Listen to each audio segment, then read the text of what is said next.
On January 1st, 1863, Abraham Lincoln legally changed the status of over 3 million enslaved blacks across 10 states from slave to free. His Emancipation Proclamation wasn't a law or a presidential decree.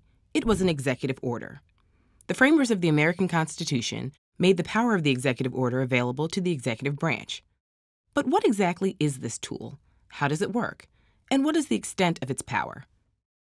Well, an executive order isn't a law, but it can carry the weight of one. Passing laws involves a fairly lengthy process. First, a member of Congress proposes a piece of legislation in the form of a bill. After many committees and revisions, if the bill is approved by a majority of votes in Congress, that is, both the House and Senate, the bill is then sent to the President for signature. If the President signs the bill, it then becomes a law. An executive order, on the other hand, is something the President issues without consultation or permission from Congress. They are, however, enforced like laws and are subject to judicial review by the court system to make sure they're within the limits of the Constitution. That means the courts have the power to invalidate any executive decisions that they determine are an overreach of the President in trying to assert power. And once the President leaves office, if his or her successor wants to eliminate the executive order, they can do so. So when does a president use an executive order?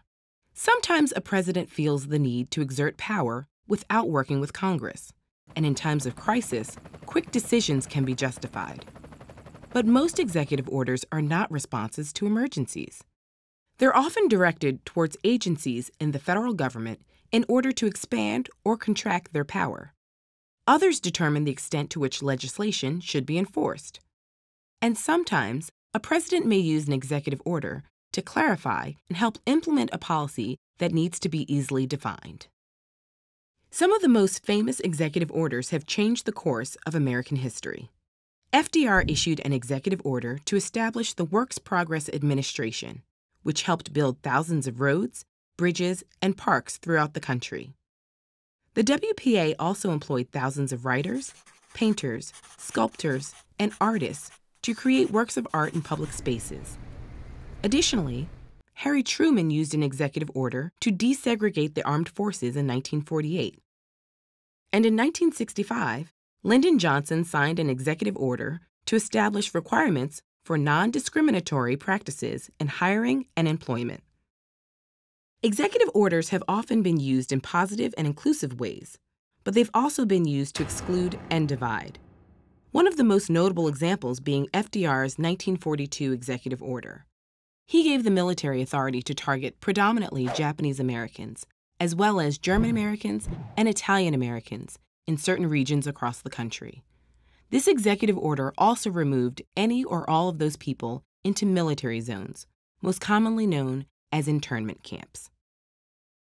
Beginning in the early 1960s, each president has issued roughly 300 executive orders, but FDR issued over 3,500. At the other end of the spectrum, William Henry Harrison never issued an executive order, probably because his presidency only lasted 31 days. The U.S. Constitution is somewhat ambiguous on the extent of the president's power. That's resulted in executive orders expanding over time. For instance, since Lyndon Johnson, presidents have begun issuing orders to create faith-based initiatives, establish federal agencies, and remove barriers for scientific research.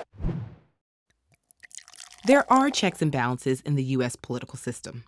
Congress can pass laws to counteract executive orders, and judges can halt them by deeming them unconstitutional.